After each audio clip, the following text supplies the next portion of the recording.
Hola, hola chiquillos, ¿cómo están? Esta es una de las últimas clases que nos corresponde ver. La tenemos que hacer, bueno, mediante grabación y que ustedes la vean de manera asincrónica. Es una clase muy importante, a mí me gusta mucho.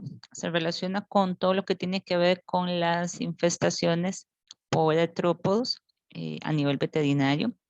También con su papel como transmisor, aunque eso ya lo hemos estado viendo en las diferentes parasitosis, donde los artrópodos juegan un papel como hospederos intermediarios. Y también vamos a ver en este caso algunos problemas que producen estos organismos, ya sea de manera directa, pues su acción sobre el hospedero, o incluso también por la liberación de ciertos productos que pueden ser toxinas o productos vesicantes también. Muy bien, ¿qué es lo que tenemos aquí? Bueno, los artrópodos son organismos invertebrados, tienen el cuerpo segmentado. De hecho, la palabra artrópodo significa patas segmentadas. Esto hace referencia a este punto, apéndices locomotores segmentados. Ellos tienen simetría bilateral. Esto significa que si uno hace un corte longitudinal de los artrópodos, se va a encontrar con que lo que ve en un plano es muy similar a lo que ve en el otro plano.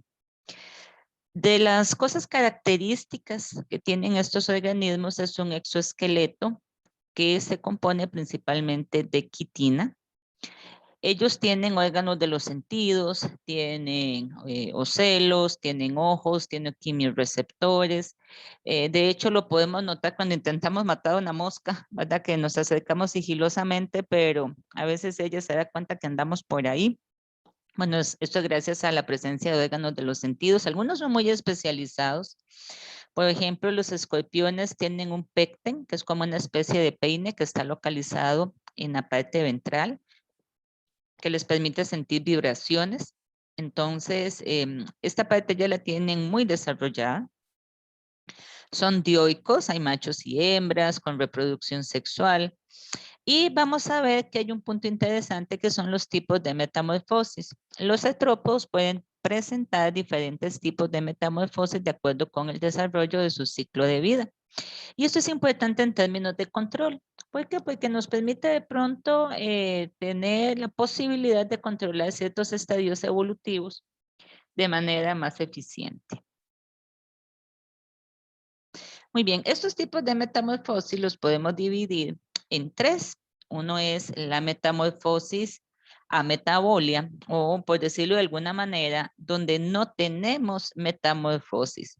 Básicamente son organismos que lo que hacen es aumentar de tamaño, desarrollar un poco sus órganos reproductores, pero en esencia su morfología desde que nacen hasta que se mueren es la misma. Entonces, no hay un cambio significativo a nivel morfológico. Cuando hablamos de hemimetabolia, estamos hablando de una metamorfosis incompleta. Tenemos estadios de huevo, de ninfa, de adulto. Ejemplo de esto lo podemos encontrar en los chinches bebe sangre, que en algún momento los mencionamos como transmisores de enfermedad de Chagas. Ellos tienen la fase de huevo, la fase de ninfa y la fase de adulto. En la holometábola o holometabolia tenemos una metamorfosis completa con presencia de huevo, larva, pupa y adulto. Aquí tenemos entonces 4 estadios por los cuales va a pasar ese artrópodo para completar su ciclo de vida. Entonces aquí estamos viendo algunos ejemplos. En la primera entonces tenemos un huevo y luego los diferentes estadios evolutivos que prácticamente son el mismo. Simplemente lo que tenemos un cambio es en términos del tamaño. En la segunda tenemos un desarrollo hemimetabólico, como les decía, aquí participan en la presencia de ninfas. Un ejemplo también son las cucarachas, guacala. Y en el último tenemos el desarrollo holometabólico con huevo, larva, pupa y adulto. Es el desarrollo más completo donde observamos los cambios más dramáticos. Aquí están zancudos, tenemos pulgas, coleópteros, mariposas. Por citar algunos ejemplos. Nosotros hemos visto y vamos a ver algunos organismos donde podemos encontrar algunos tipos de metamorfosis. Entonces, la idea es que ustedes averigüen qué metamorfosis tienen moscas o mosquitos, que ya lo hemos mencionado. Entonces, los mosquitos lo adelantamos aquí, decimos que son holometabolia, con huevecillo, larva, pupa y adulto. Ácaros, pulgas, escorpiones, chinches. Los chinches también ya los habíamos mencionado, son hemimetabolia, porque tenemos huevecillo, ninfas y adultos. Entonces, esto es un ejercicio que ustedes pueden hacer para ver qué tipo de metamorfosis tienen. Muy bien, tenemos algunos órdenes de importancia, algunas clases, específicamente en la parte de insectos y arácnidos, que son los que revisten mayor importancia médica, ¿verdad? Algunos otros artrópodos ya no tanto. En la clase insecta tenemos, por ejemplo, el orden Blataria, donde están las cucarachas, Tiráptera, donde están los piojos, Hemíptera, son chinches de cama, Coleóptera, los abejones, Siphonactera, las pulgas, Diptera, moscas, mosquitos, Lepidóptera, mariposas, Hymenoptera, avispas, hormigas y abejas. Y en la clase arácnida tenemos el orden Escorpiónida, el orden Solpugida, que no lo vemos aquí, el orden Acarina, este sí, importantísimo, tanto ácaros como garrapatas, y el orden Araneida con las arañas, que la importancia de las arañas realmente tiene, al menos en Costa Rica, tiene más que ver con un tema de aracnofobia que con un tema de inoculación de toxinas. En términos generales, las arañas que nosotros tenemos en nuestro país, la carga de toxinas que tiene es bastante limitada. Es más el temor que tiene la gente muchas veces infundado que la capacidad que tienen estas arañas de inocular su toxina y de causar algún daño. Caso diferente encontramos en algunas otras latitudes, donde tenemos, por ejemplo, la presencia de la Trodectus mactans, que es la viuda negra, una araña que sí es muy de cuidado, por cuanto sus toxinas son bastante complejas, tienen productos metabólicamente muy activos que sí pueden poner en riesgo la vida tanto de la persona o del animal que haya sido mordido por estas arañas.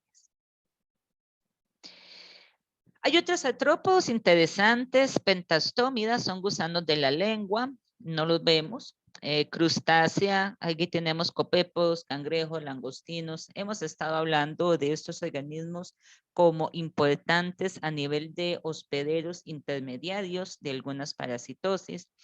Recordemos rápidamente, cangrejos, langostinos participan en la diseminación de Paragonimus, que lo acabamos de ver. Copepos pueden estar también en los ciclos de vida de Spirometra, de Diphyllobotrium, que son parásitos que vemos esta semana, son cestos y se han reportado en Costa Rica.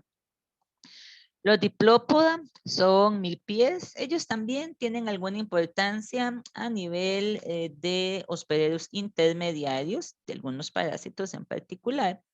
Y también porque algunas veces los animales, sobre todo los herbívoros, los consumen de manera inadvertida y pueden salir en la materia fecal, donde algunas personas, sobre todo personas que tal vez no tengan el conocimiento científico, asumen que son parásitos porque están saliendo en las heces, pero en realidad no lo son.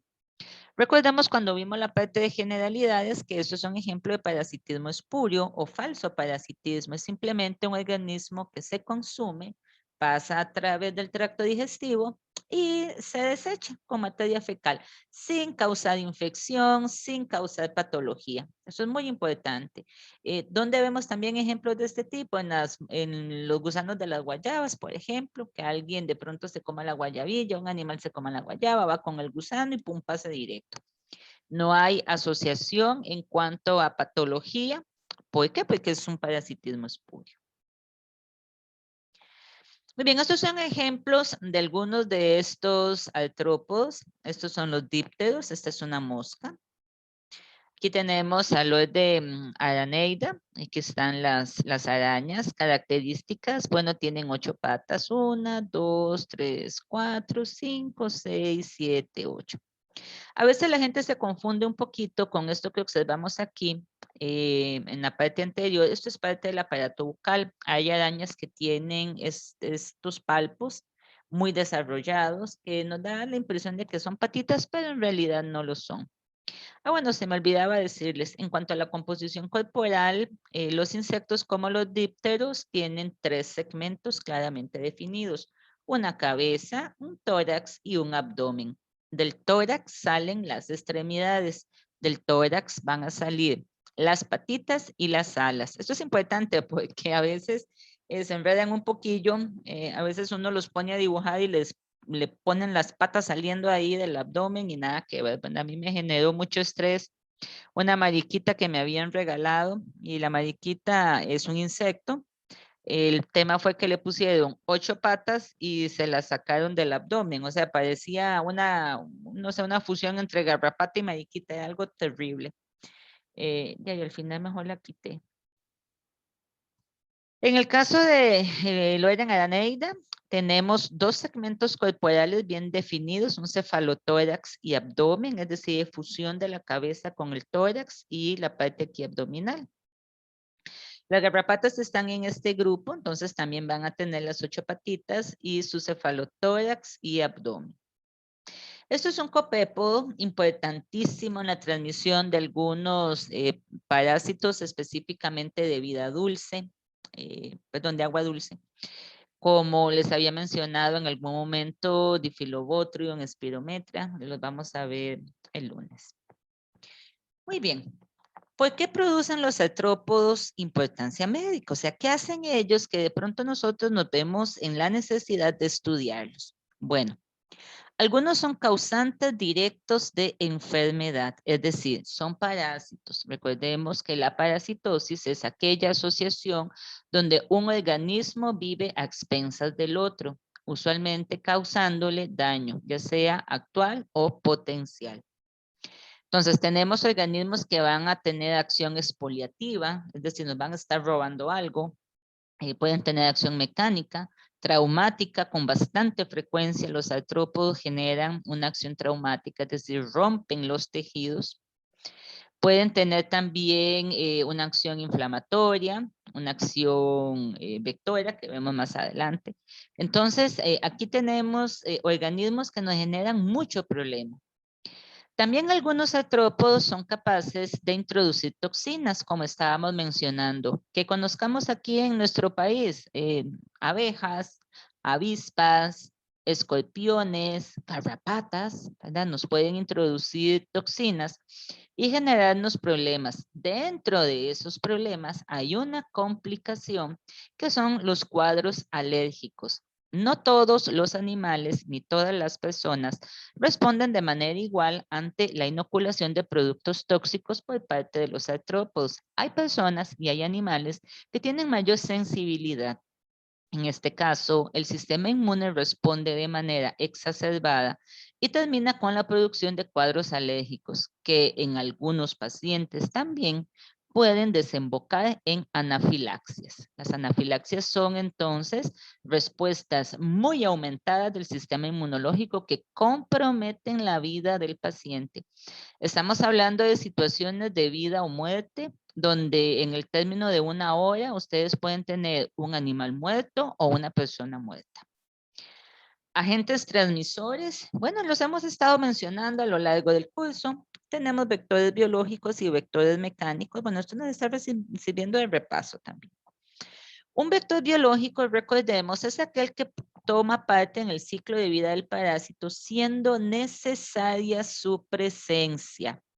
En esos vectores biológicos usualmente hay desarrollo del estado evolutivo del parásito. Entonces recordemos algunos. Por ejemplo, mosquitos con dirofilaria. ¿Verdad? Son vectores biológicos. La microfilaria entra, se convierte en larva 1 y esta a su vez en larva 2. ¿Verdad? Esos son vectores biológicos. En el caso de fasciola, bueno, no tanto fasciola, de Paragonimus, que sí tenemos artrópodos como los crustáceos. Aquí recordemos que entonces tenemos un miracidio que entra en un caracol. Del caracol va a salir una cercaria que se enquista en el cangrejo, el langostino o el camarón de agua dulce. Ahí hay un cambio evolutivo para producir una metacercaria. Entonces, estos son vectores biológicos. Los vectores mecánicos pueden ser cualquier artrópodo que arrastre en su superficie al parásito. También puede tenerlo a nivel de cavidad bucal, por ejemplo, o incluso en las deyecciones. Los ejemplos típicos de vectores mecánicos que ustedes ya conocen, moscas y cucarachas, ¿verdad? Estos son los más importantes. Aquí recordemos que no tenemos un cambio evolutivo del parásito, no es indispensable en el ciclo de vida. Si está bueno, si no está tan bien, nada pasa. Muy bien, tipos de problemas causados por artrópodos. Transmiten patógenos, ya lo hemos mencionado, no solo parásitos, sino también virus y bacterias. La presencia de los artrópodos causan molestia e incomodidad. Recordemos infestaciones por pulgas, por piojos, por garrapatas, donde los animales se van a ver muy afectados por la presencia de estos organismos, se sienten estresados, se irritan. Entonces, eso es un problema bastante serio. Envenenamiento, que ya le habíamos mencionado, por la presencia de toxinas, reacciones exacerbadas del sistema inmunológico que generan alergia e incluso reacciones anafilácticas. Algunos artrópodos son contaminantes de alimentos, son plagas de alimentos, principalmente gorgojos, coleópteros, polillas, ¿verdad? Que es relativamente común que encontremos arroz, frijoles, que tengan estos organismos y la apariencia pues es bastante desagradable, ¿verdad? Nadie le gusta pues como comerse los frijoles con gorgojos. Las fobias, ya hay fobias de fobias. Ustedes saben que yo les tengo una fobia terrible a las cucarachas, ¿verdad? Me puedo morir. Pero también podemos encontrar fobia a las arañas. Yo tengo el caso de una estudiante de la UCIMED que le tiene fobia a las mariposas, o sea, no puede ver mariposas. Y así sucesivamente, ¿verdad? Hay personas que le tienen fobia, no sé, a los saltamontes. Hay diferentes cosas ahí que nos van a desencadenar estos procesos. Y finalmente, enfermedades causadas por artrópodos, donde tenemos al artrópodo como agente principal de la lesión en el hospedero. Muy bien, como vectores tenemos vector activo, pasivo y mecánico. El vector activo es el que inocula directamente al parásito. Este tipo de transmisión es muy efectiva y la realizan usualmente insectos hematófagos, por ejemplo, moscas, zancudos. Imagínense aquí un tábano transmitiendo un trypanosoma, un culex transmitiendo dirofilaria. Esto es un tipo de mecanismo activo de transmisión y la forma en que se lleva a cabo es por inoculación. Tenemos también para los transmisores activos la vía contaminativa. Esto es menos eficiente, ¿verdad? Aquí hay un proceso también activo de transmisión, pero es menos eficiente. Tenemos que pensar, por ejemplo, en un chinche que transmite la enfermedad de Chagas, donde el parásito está saliendo con la materia fecal del chinche. Esto es un tipo de transmisión contaminativa. ¿Por qué no es tan eficiente? Bueno, porque intervienen muchos factores. Esa materia fecal necesita entrar por un orificio, necesita entrar por una membrana mucosa, ¿verdad? Ya no es entonces esta inoculación que es más práctica. Y aquí tenemos los ejemplos. En la parte superior izquierda tenemos un mosquito que ejerce un tipo de transmisión inoculativa. Hacia la parte de abajo tenemos el chinche bebe sangre. Vean en ese proceso de alimentación cómo él se va engordando, va aumentando las dimensiones de su sistema digestivo.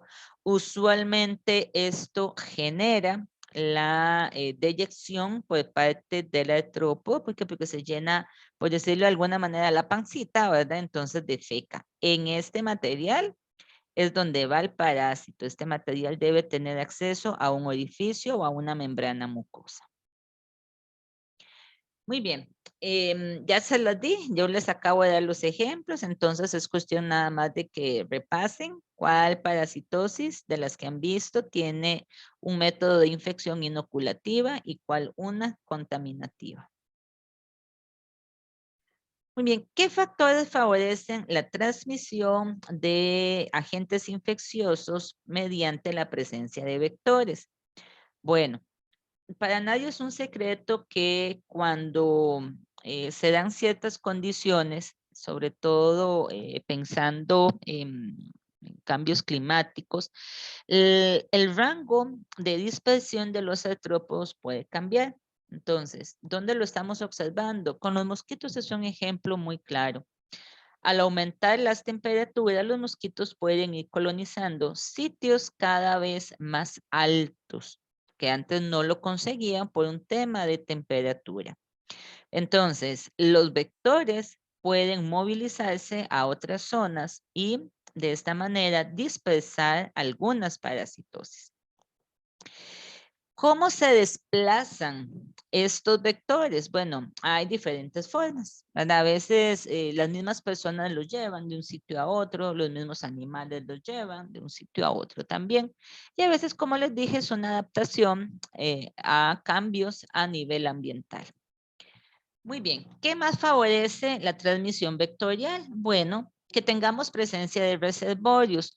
Los reservorios incluyen tanto animales como a el ser humano. Entonces, la migración humana, que muchas veces lleva consigo la migración de animales, favorece también el aumento de la transmisión por vectores. ¿Por qué? Porque yo estoy llevando personas enfermas, animales enfermos, a una zona donde tengo el transmisor, de manera tal que favorezco la diseminación de la parasitosis. El aumento en el transporte. Antes costaba mucho desplazarse de un sitio a otro, ¿verdad? Hace algunos cientos de años estábamos hablando que las personas o los animales debían invertir mucho tiempo y mucho esfuerzo en trasladarse de un sitio a otro.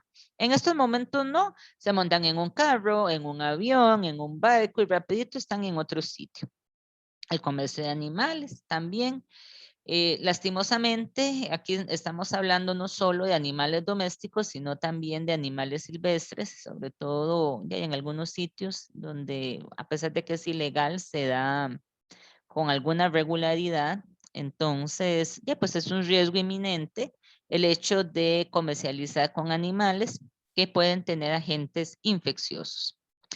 Cambios psicológicos, ya lo habíamos mencionado, la intrusión del ser humano en el hábitat de los vectores, lo mencionamos con el tema de la leishmania, ¿verdad? Donde nos gusta construir las casas, los apartamentos en zonas selváticas, porque qué lindo, qué bonito, sí, eso yo no se lo niego a nadie. Lo que pasa es que estamos acercándonos cada vez más a donde están los vectores y esto incrementa los riesgos de transmisión de las enfermedades. Riego, represas, estos son cambios a nivel ecológico, a nivel ambiental, donde o se secan ciertas zonas o se anegan otras zonas, incrementando la presencia de tal o cual transmisor. La deforestación, lastimosamente, la urbanización van de la mano. Ejercemos presión intensa sobre los ecosistemas. ¿Y qué le queda a los organismos? O morir o adaptarse. Algunos lo logran, algunos no. Y esto también entonces favorece la transmisión de ciertas enfermedades. Por último, tenemos las aglomeraciones humanas. Cuando el ser humano migra, sobre todo a los cinturones de pobreza que encontramos alrededor de las grandes ciudades, usualmente ellos viven aglomerados. Las personas viven en cuartos pequeños, donde encontramos a más de una familia incluso en esta situación. Y pues obviamente esto favorece la diseminación de ciertos transmisores y por ende de ciertas enfermedades. Muy bien, transmisores de otros patógenos. Garrapatas, bueno, transmiten virus como el de la encefalitis, bacterias como enfermedad de Lyme, Ehrlichia, anaplasma y protozoarios como algunos que ya vimos, Theileria, Babesia, Piroplasma. Los mosquitos, importantes transmisores de agentes virales, encefalitis equina, encefalitis de San Luis. Aquí tenemos los famosos arbovirus, ¿verdad? También que son transmitidos por artrópodos. Y en la parte de parásitos tenemos organismos como las filarias, que son transmitidas por mosquitos. Las moscas transmiten virus como el de la estomatitis vesicular, la anemia infecciosa equina, bacterias como la fiebre de orolla, tularemia, tripanosomas del ganado. Recordemos al tábano transmitiendo estos tripanosomas. Y también algunas filarias, los tábanos pueden transmitir una filaria que no tenemos aquí, que se llama loa loa. Muy bien, en la parte de molestia e incomodidad, bueno, para nadie es un secreto que cuando tenemos estas plagas que están afectando al ganado, el animal se va a sentir mal, ¿verdad? Hay un fenómeno de picadura o de mordedura. La gran cantidad de estos organismos estresa a estos animales y también les da una mala apariencia. Entonces, el animal obviamente se está viendo descuidado. ¿Cuáles son importantes aquí? Bueno, el tábano. Ya a mí me han perseguido tábanos cuando camino en la montaña por bastante rato. Es incomodísimo. Ellos pican a través de la ropa. La picadura es muy dolorosa, muy molesta. A mí me han quedado unas ronchonas, ¿verdad? Gigantescas. Es problemático. En el caso de Matobia irritans, esta es la segunda imagen que tenemos aquí. Es la mosca que encontramos alrededor de los cachos de los animales. Stomoxys calcitrans es la mosca de los establos. Es una mosquita aplanada, más aplanada, que también es hematófaga, nos va a estar generando mucho problema en el animal. Y la musca doméstica. En el caso de Stomoxys, de musca, lastimosamente monocultivos como la piña, por ejemplo, que genera mucho desecho orgánico, constituye una fuente importante de proliferación de este tipo de moscas. ¿Por qué? Porque les brinda los ambientes apropiados para el desarrollo.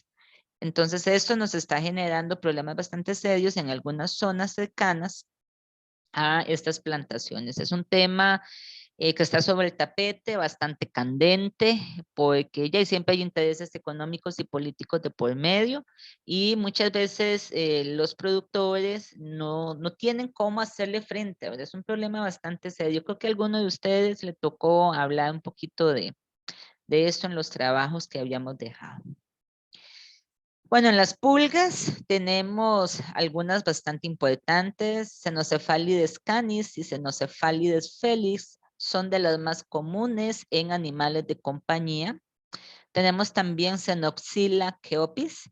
Esta última es de roedores, importantísima como transmisora de la peste, ¿verdad? Que en algún momento pues se desencadenó en la Edad Media, muchísimas muertes a consecuencia de la peste. Hoy es una enfermedad que todavía está presente y de vez en cuando se presenta de manera esporádica, de reporte obligatorio, obviamente, ¿verdad? Pues en Costa Rica pues no tenemos reportes hace bastante tiempito, pues dicha, pero ya uno nunca sabe, hay que estar ahí atentos. Las pulgas son hematófagas, ellas en su fase adulta se alimentan de sangre, en sus fases larvales se alimentan de detritos orgánicos que vamos a encontrar usualmente donde los animales descansan. Por ejemplo, qué sé yo, si tienen una cobijita, eso va a estar lleno de huevecillos y larvas. La casita del perro, por ejemplo.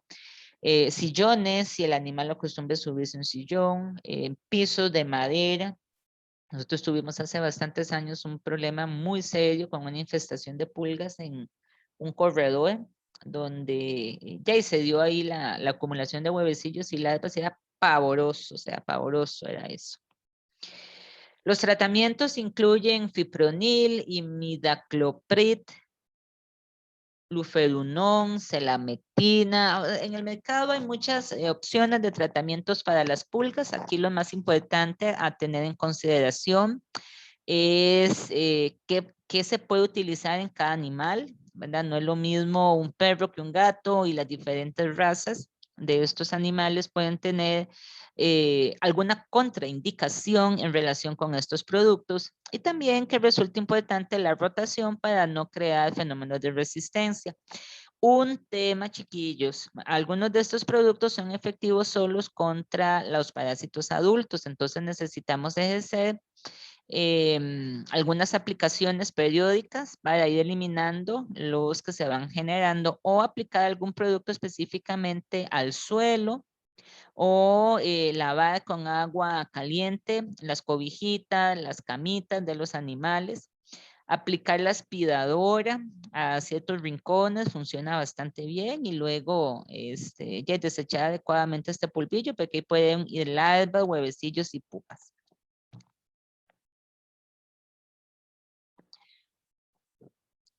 Efectos secundarios de la picadura de pulga, aparte de que transmiten parásitos, aparte de que son hematófagas, tenemos la situación en algunos animales que se generan fenómenos alérgicos.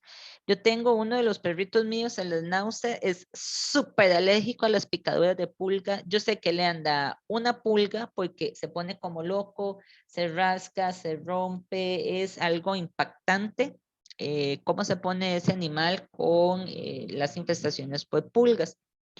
Cuando he tenido problemas ya con los gatos que a veces se me escapan, ¿verdad? Y vuelven con pulgas, o a veces uno los saca a pasear y agarran la pulguilla de afuera. Entonces, ya ni modo que toca tratar a todos los miembros de la familia, perros y gatos, y aplicarle algún producto antihistamínico al schnauzer para que no se siga rascando y no se llegue incluso a autolesionar. Es importante que ustedes sepan reconocer las lesiones y también importante que logren observar la presencia de las pulguillas en el pelaje del animal. A veces hay poca cantidad. Vean, yo he tenido problemas con una única pulga. O sea, una única pulga es capaz de generar esos procesos alérgicos en animales bastante sensibles. Ay, perdón, ya me ahogué. Envenenamiento por toxinas. Bueno, hay algunos cetrópodos que tienen la capacidad de inocular venenos o toxinas cuando pican o muerden. Las áreas que son más afectadas son las áreas de la piel que han estado expuestas a este veneno. Usualmente tenemos lo asociado a fenómenos de la inflamación. Entonces, ¿qué vamos a encontrar? Bueno, los 4 signos de la inflamación, que son el dolor, el color, se ve rojizo, el tumor, hay edema, y me faltó una. Y el calor, va a aumentar la temperatura. Entonces, son lesiones rojizas, dolorosas, hipertérmicas y dependiendo de la composición de la toxina, pueden tener efectos sistémicos o locales. Los efectos locales incluyen lo que les acabo de decir, incluso algunas lesiones de tipo necrótico. ¿Qué tenemos en el país? Bueno, hay una oruga preciosísima, a mí me encanta, es del género Megalopyge. Aquellos de ustedes que hayan tenido experiencias cogiendo café o jugando en el campo, de pronto puede ser que hayan topado con estas orugas, cuyo veneno es muy, muy problemático. Genera dolor intenso en la zona, inflamación de los ganglios cercanos a la zona de inoculación del veneno, malestar general, mareo, dolor de cabeza. Y se los digo con conocimiento de causa. Porque yo una vez subiéndome un palo de aguacate, ¡zas! Me agarré de la rama y agarré el gusano. Mejor ni les digo, ¿verdad? ¿Cómo me sentí? Eso es megalopille.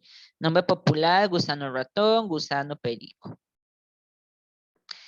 El de arriba me imagino que también lo conocen, es el civine o gusano montura. Su efecto tóxico es también bastante importante, sin embargo no le gana al megalopille. Esto es muy común en nuestro país y estos son para ponerles dos ejemplos. En términos generales, cuando ustedes vean un gusanito de estos, una larva muy pilosa, ni la toquen, déjenla ahí queditica. Bueno, tampoco la van a matar, ¿verdad? Porque son mariposas y puchica, nos estamos quedando sin mariposas también por el uso indiscriminado de insecticidas. Entonces déjenla ahí queditica. La que tenemos abajo, la oruga del pino o procesionaria, no es típica de nuestro país, esto es más típico de América del Norte. Pero sí me interesa que vean los efectos que produce esta larva en los animales, porque eventualmente si un animalito nuestro molesta a un megalopille o molesta al civine o a un fovetrum, que también los tenemos aquí, puede generarse una situación muy similar. Vean que el animal puede tener lesiones necróticas en el hocico, en la lengua. Vean aquí a los ojitos, vean aquí las lesiones, vean el exceso de salivación. Todo esto son cositas que a ustedes ya les van llamando la atención en relación con un posible ataque por toxinas o veneno de artrópodos, que lo tienen que tener presente. Muy bien, ¿qué les va a llamar la atención? ¿Qué les puede orientar a ustedes el diagnóstico o por lo menos pensar, ah, puña, mira, pudo haber sido un gusanillo de estos?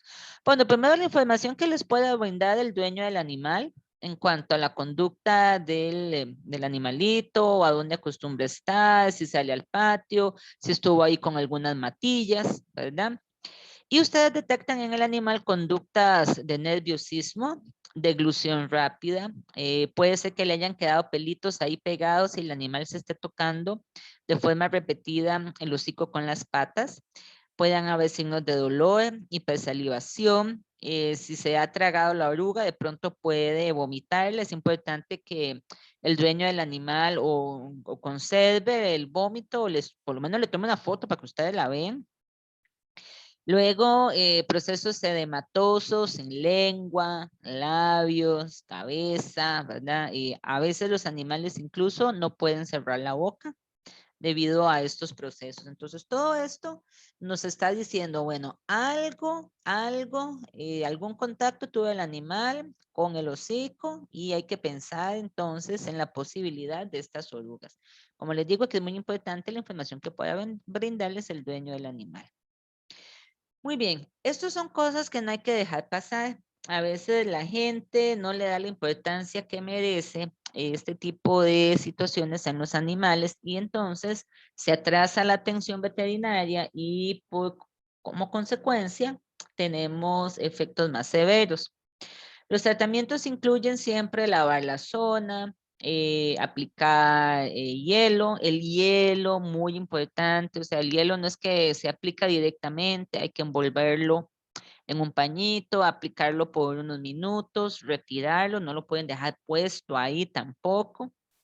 Luego aplicar corticoides, antihistamínicos, en el caso de ingestión, protectores gástricos y los antibióticos, sí y solo si ustedes ven que hay posibilidad de una infección secundaria o que ya la tenga, ¿verdad?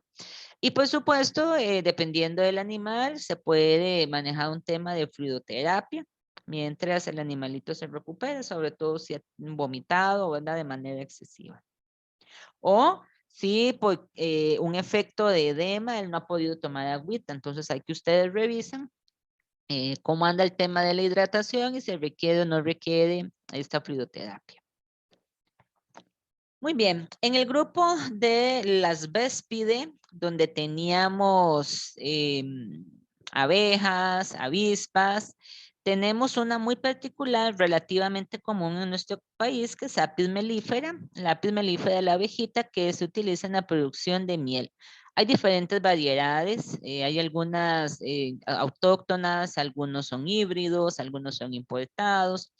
Y tenemos una situación que desde hace algunos años se está dando a nivel de América, que es la presencia de las abejas africanizadas.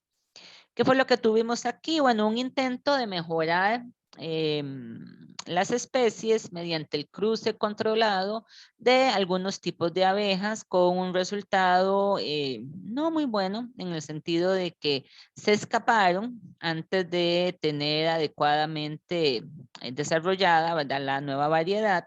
Y estas abejas africanizadas se han distribuido por el continente americano. ¿Qué es el problema que tienen? Bueno, que son más agresivas, en el sentido de que en una colmena, si yo la molesto, me picaban 50, 100 abejas corrientes, con estas africanizadas puedo tener 1000 o miles de picaduras. Entonces, obviamente, los efectos van a ser más severos. ¿Por qué? Porque hay mayor cantidad de veneno. Cosas a recordar. Cuando la abeja pica, pierde el aguijón. Esto conlleva la muerte de la abeja. Abeja que pica y pierde aguijón, abeja muerta. El aguijón tiene o está unido a una glándula que tiene veneno. Eso es importante. A veces cometemos el error de quitar el aguijón estripando esta glandulita de veneno. Y con eso lo que estamos haciendo es terminando de introducir el veneno en el paciente, ya sea persona o animal.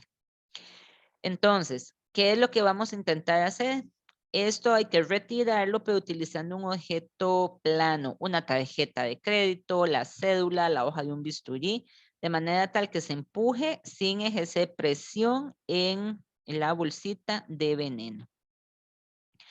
¿Qué nos va a llamar la atención en los animales y en las personas? Bueno, el edema es lo típico, ¿verdad? En el sitio de la picadura, bastante molesto, puede durar algún tiempo la presencia de este edema, generando ahí algunos problemillas.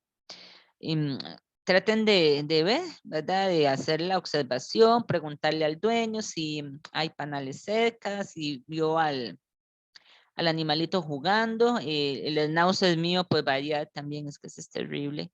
Cuando ve abejas le da por jugar con las abejas y ya hay más de una vez ha resultado picado. Por dicho, no es alérgico. Muy bien. ¿Qué tenemos? Bueno, tenemos animales y personas que son picadas por las abejas. Pueden ser una única picadura, pueden ser picaduras múltiples. Obviamente las picaduras múltiples nos generan un proceso más problemático desde todo punto de vista.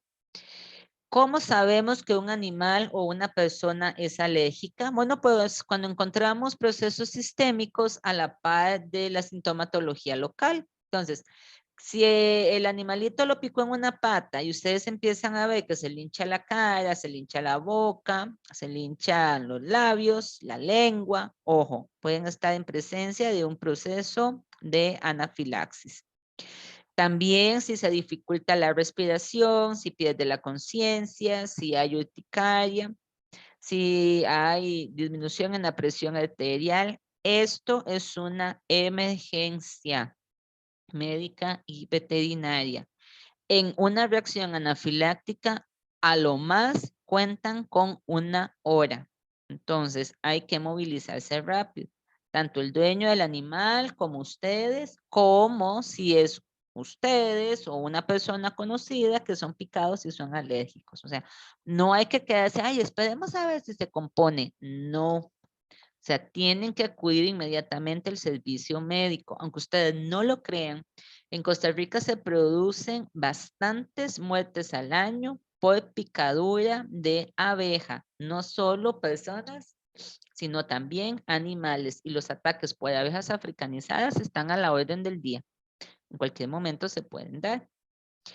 Entonces, importantísimo, la atención médica o veterinaria. Y si la persona o el animal no es alérgico y lo que hace es una reacción normal, a veces estas molestias nos pueden durar incluso 1 semana. Muy bien, ustedes chiquillos son población de riesgo. ¿Por qué? Porque van a andar en el monte en algunas oportunidades. Obviamente eso depende de a qué se van a dedicar y dónde. Sin embargo, ¿cuáles son las recomendaciones básicas? Ay, me picó la nariz hablando de alergias. No provocar a los insectos. Eso que hacíamos de chiquillos, de agarrar la piedra y hacerse la revoleada al panal y salir corriendo, no.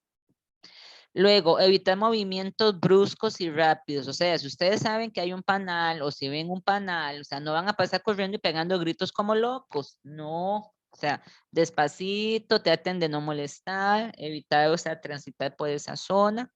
Hay gente que las mata. No hay que matarlas. O sea, tenemos un serio problema en relación con la supervivencia de las abejas. Ya bastante tienen las pobres con los insecticidas y otras cosas que estamos utilizando de manera indiscriminada como para que yo vea un panal y le prenda fuego. ¿verdad? No es necesario. O sea, se pueden movilizar, se movilizan, a veces están de paso, solo cuestión de tener paciencia, un par de días y ellas se van a ir y se van a ubicar en otros sitios. Muy bien. Utilizar repelente. Vea, cuando yo digo repelente y ropa protectora, es para aquellas personas que trabajan en apiarios. Ningún repelente de los que utilizamos contra mosquitos me va a repeler las abejas. Aquí estamos hablando del humo, que es el que se utiliza cuando las personas manejan o trabajan en apiarios. Y la ropa protectora también es la ropa especial, gruesa, con la malla en la cara, ¿verdad? Que también se utiliza o los bomberos o el personal que trabaja en apiario con las abejas. La ropa común y corriente, un pantalón, incluso de mezclilla, o una camisa, no evita la picadura, así que no nos van a servir de mucho y se los digo con conocimiento de causa. Muy bien, ¿cómo van a comer o qué detalle van a observar cuando ustedes coman en el campo o incluso en una playa? Eviten las zonas cercanas a los basureros, donde algunas abejas pueden ser atraídas por los restos de refresco que son azucarados. Y también entonces que ustedes vean, que hagan una inspección, ya, y a veces somos tan chapas, ¿verdad? Que nos sentamos exactamente encima del panal. Entonces nos echen un ojito y bueno, incluso la observación es válida si se van a sentar debajo de una palmera, ¿verdad? No les vaya a quedar un coco encima o una rama de una hoja de palmera. Yo he visto casos, yo tuve un estudiante también que le cayó un coco en el abdomen, estaba durmiendo debajo de la palmera, le cayó un coco y ese muchacho terminó en emergencias, casi se muere. Y por último, un botiquín. Si ustedes saben que son alérgicos y andan en el campo, tienen que andar un botiquín de emergencia y saberlo utilizar. Esto se lo receta un médico, ustedes lo compran en la farmacia y lo andan ahí. Si andan con alguien, que es lo ideal, también esa persona debe saber utilizar el botiquín, porque nada hacemos con que ustedes lo anden y llegado el momento nadie sepa qué hacer, ¿verdad? Y ustedes ahí descompensados, desmayados y la otra persona pegando gritos porque no sabe qué hacer. Entonces, ustedes y quien los acompañe o la persona alérgica y si ustedes son los acompañantes deben saber utilizar este tipo de botiquín que los venden en la farmacia con receta médica. Muy bien, ¿qué más tenemos aquí? En el grupo de las formicides, que son las hormigas. En Costa Rica tenemos algunas hormigas de importancia. Una de las más comunes que produce lesiones en animales y en seres humanos es la paraponera clavata o hormiga bala. La picadura es sumamente dolorosa. Por eso incluso le llaman hormiga bala. O sea, es tan dura la lesión, o sea, la picadura, que es como si le hubieran metido un balazo. Donde hay muchas zonas de Sarapiquí. Es grande. A veces se confunden con con otras hormigas, perdón, que andan por ahí, que son más chiquiticas, pero no. Vean, para poner tiene aquí este aguijón brutal y tiene las mandíbulas que entonces no solo nos muerde, sino que nos clava el aguijón. Dolorosísima. Los animales se pueden morir, animales pequeñitos como roedores pueden morirse a consecuencia de la toxina de esta hormiga. Y en el ser humano los dolores son muy intensos, pueden generar reacciones anafilácticas y a veces también nos va a generar aumento en la temperatura, malestar general, lesiones necróticas, aumento en el tamaño de los ganglios linfáticos. Pero de esto, aparte del dolor, que obviamente es muy molesto, lo más problemático al final termina siendo cuando tenemos animales o personas sensibilizadas que van a desarrollar choques anafilácticos. Zonas en Costa Rica, no sé si les dije, Sarapiquí, es una zona bastante común para este tipo de hormigas.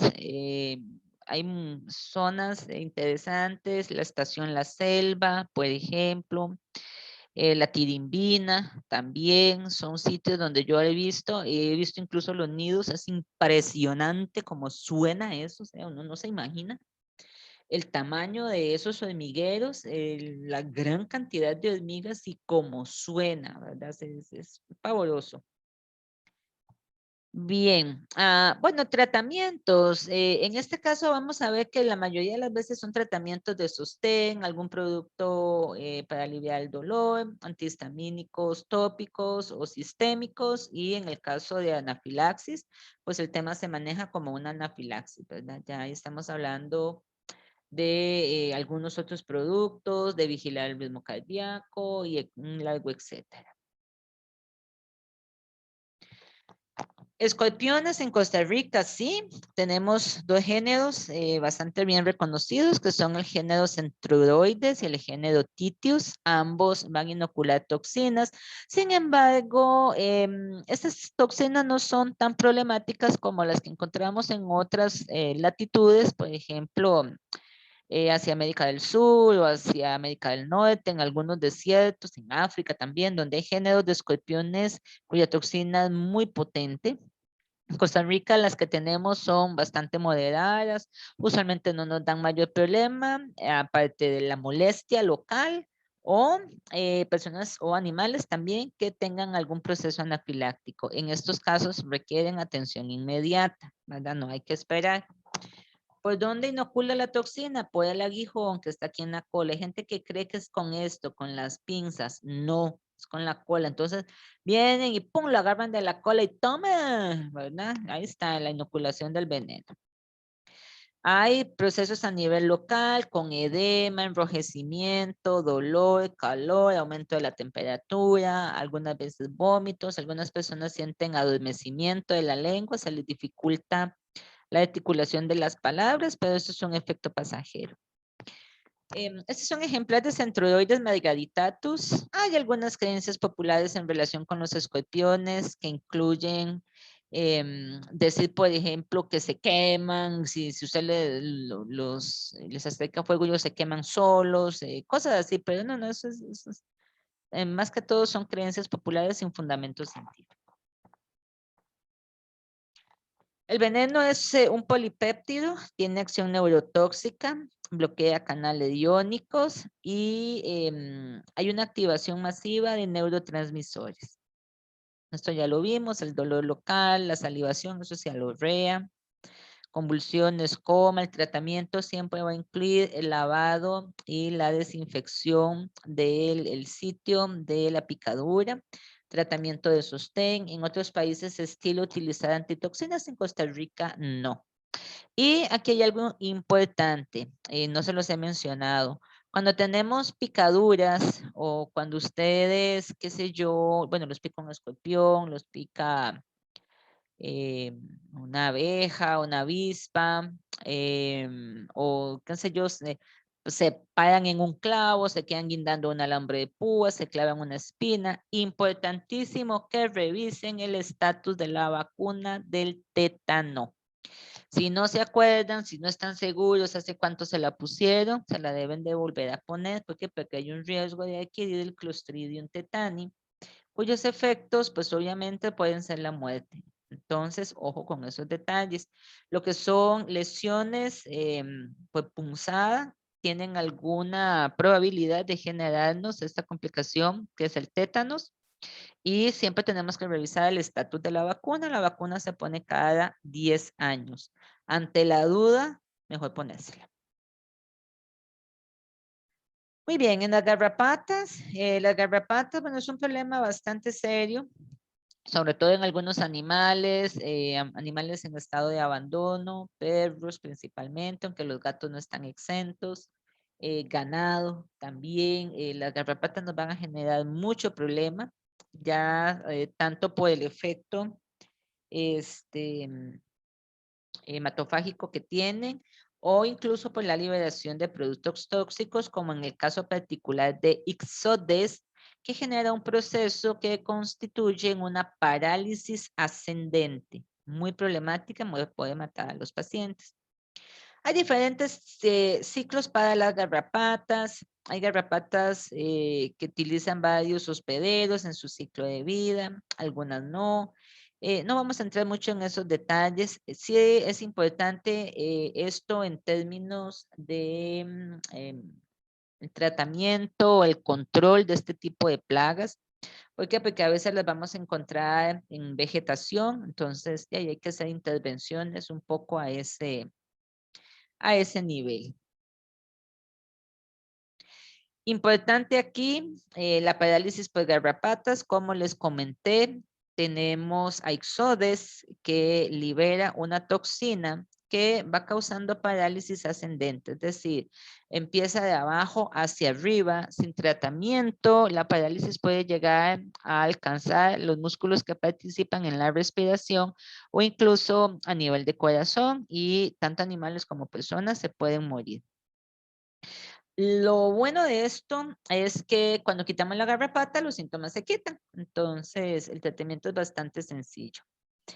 Muy bien, en relación con las garrapatas, que no les he dicho, algo interesante es que los animales pueden empezar a desarrollar una marcha inestable, lo mismo que las personas. Esto es efecto de la toxina. Esta toxina específicamente corresponde al género Ixodes.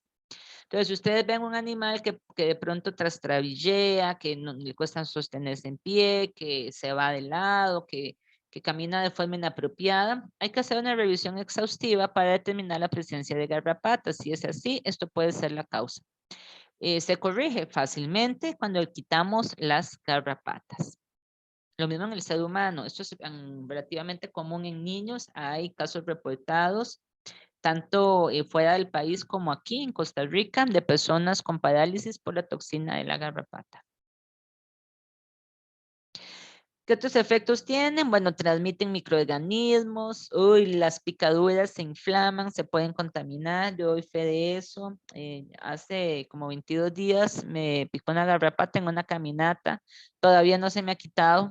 La lesión que me quedó pica muchísimo, está enrojecida, bastante molesto. Y ahí puede ser que yo sea un poquillo más sensible, pero en términos generales es algo que puede suceder. Tienen una acción hematófaga, por lo tanto son causa importante de pérdidas sanguíneas, sobre todo en infestaciones masivas. Y cuando tenemos animales con mucha infestación o infestaciones muy altas, se le llama tormento de las garrapatas. Como les decía, lo podemos encontrar en ganado que no es adecuadamente cuidado, en perritos abandonados. Hay una vez vi uno ahí por Río Grande terrible, tenía las orejitas llenas, al final no lo pudimos agarrar para quitárselas. Otra vez mi gato llegó con un garrapaterío en las orejas. Ustedes no se imaginan, eran chiquitititicas, ¿verdad? Entonces, en eso lo veo yo, y digo yo, qué raro, qué es lo que tiene este gato. Y ya me fijo bien, porque medían como unos cuantos milímetros. Uy, y era aquel montón de garrapatas, no se imaginan lo que me costó quitárselas, y después ya tratamiento parejo para todo el mundo, ¿verdad? Y una millonada. Y otra vez perros, gatos y tome tratamiento, ¿verdad? Por aquello que me hubiera quedado una ahí mal puesta. El gato permaneció algunos días con las orejas muy, muy inflamaditas y ya después se le quitó. ¿Cómo se quita una garrapata? Vean, arrancarla así, que yo la veo y digo garrapata, pum, la quito, eso no se debe hacer. ¿Por qué? Me voy a devolver un momentito. Este es el aparato bucal de la garrapata. Si ustedes vienen y la jalan así a lo macho, ¿qué va a pasar? Esto queda ahí metido, vean el tipo de espinita que tiene. Entonces ella mete y donde ustedes jalan, nada, esto no lo sacan nunca. Entonces esto queda metido. Y este aparato bucal queda generando una reacción que es muy molesta a nivel local. Entonces, la forma correcta es tomar una pinza y sostener la garrapata lo más cerca posible de la piel para sacar ese aparatito bucal. La otra es algunos remedios caseros que incluyen poner vaselina o se pone una garrapata para que se suelte solita. Eso es lo mejor. Una vez que tienen la garrapata, deséchenla en el sanitario, por ejemplo, no la estripen. Si la estripan, ella puede liberar su contenido y recordemos que la garrapata puede transmitir algunas bacterias, entonces no es conveniente andar estripando garrapatas ahí a diestra y siniestra. La pueden colocar en alcohol o en una solución de jabón, esperan a que se muera y después las desechan. Si queda metidito ahí el aparato bucal, importante es tratar de extraerlo. Se ve como un puntito negro con una hoja de bisturí. Este, ay, se me fue la palabra, estéril, o con una aguja también estéril. Muy bien. Las ninfas de garrapata nos pueden generar algún problema. Popularmente se les llama coloradillas. Me imagino que ustedes tal vez en algún momento han oído hablar de ellas. Y la forma más sencilla de quitarlas es con cinta adhesiva. Se buscan una buena cinta scotch y se la pasan ahí por la piel, salado los peludos. Pero esa es la mejor forma, o si no, se aplican alcohol. Si ustedes conviven con otras personas, si ustedes tienen las coloradillas, hay alguna posibilidad de que se las transmitan a esas personas con las que ustedes conviven. Por lo tanto, es importante eliminarlas. Bien, enfermedades producidas por artrópodos. De las más importantes es la sarna. Vamos a encontrar la presencia de diferentes tipos de sarnas. Algunas tienen potencial zoonótico, algunas no. Las sarnas sarcópticas tienen potencial zoonótico y la transmisión se da por contacto directo, ya sea entre animales, entre personas o entre personas y animales. ¿Qué tenemos aquí? Bueno, un animal que va a tener una lesión bastante importante. Las lesiones usualmente son la pancita, alrededor de las orejas, en las patitas, codos, tórax. Los ácaros van cavando túneles debajo de la piel, van poniendo los huevecillos y esto genera prurito bastante intenso que conlleva al rascado, a la lisis de la piel y a contaminación secundarias usualmente con bacterias. Esta sarna en particular, la producida por Sarcoptes scabiei, es una zoonosis. Ahí está, vean qué lindo, es el Sarcoptes, es un ácaro, es bastante común en el ser humano, en animales no lo es tanto. En todos los años que yo llevo revisando raspados, solo me he encontrado 3 casos por Sarcoptes, uno incluso en el Chihuahua que yo tengo, por eso lo regalaron y yo lo recogí. Cuando se le informó a la señora que la sarna se le podía transmitir a ella o a los hijos, ya no quiso el perro y la ventaja fue que yo le pude recibir y o sea, es un proceso que tiene tratamiento y siguiendo al pie de la letra las indicaciones del veterinario se logran muy buenos resultados. Fin del cuento, ya ella luego tiene 9 años de estar aquí conmigo, es una preciosura, mi amor. ¿Cómo se da el ciclo? Bueno, tenemos los parásitos, van a poner los huevos de forma subcutánea, de ahí van a salir larvas y luego ninfas. Las ninfas alcanzan el estadio adulto y siguen penetrando y formando más túneles. ¿Cómo se da la transmisión? Cuando las hembras pasan de una persona a otra, de un animal a otro, o de animal a persona o de persona a animal. Y vean qué lindo, así es como se ven esos túneles. Ellas cavan aquí, van dejando los huevos. Ay, preciosísimo. Ujú. Estas son algunas de las lesiones características que a ustedes les llaman la atención. Bueno, tenemos la formación de costras, de lesiones donde tenemos alopecia. El animalito se va a estar rascando. Como les dije, están en zonas de la cara, las orejas, panza, en las patitas también. Y esto se nos puede confundir con muchas cosas, con procesos fúngicos e incluso con procesos bacterianos. Entonces, siempre tenemos que hacer el raspado de la piel, una buena cantidad de los bordes de la lesión y observarlo al microscopio para estar o hacer el diagnóstico adecuado. Aquí es lo mismo. Y vean la lesión, hay unos puntitos rojizos que pican mucho. Este es un niño también parasitado con Sarcoptes. Los niños y adultos mayores, en el caso del ser humano, se ven muy afectados por la presencia del parásito con lesiones que pueden cubrir la mayor parte del cuerpo. Si tenemos una persona inmunocompetente, usualmente las lesiones están muy circunscritas a ciertas zonas donde hay pliegues cutáneos. Todo esto es lo mismo, entonces vean el tipo de lesión, importantísimo hacer el raspado. El chihuahua tenía las lesiones aquí en el borde de la oreja, aquí está sin guantes. Tienen que manipular estos animales con guantes por el potencial zoonótico. Ustedes en el momento de hacer el examen físico no saben qué tipo de sarna es. Algunas se transmiten al ser humano, otras no. Muy bien, la sarna demodésica no se transmite, no es contagiosa, no es zoonosis. ¿Qué es lo que tenemos? Un parásito que es microbiota normal. Ahí está Demodex, normalmente parasitando la piel, pero bajo situaciones de estrés usualmente asociadas a abandono, separación prematura de la madre, maltrato, encierro, no hay una buena alimentación. Todo esto es un detonante que hace que Demodex empiece a generarnos patología.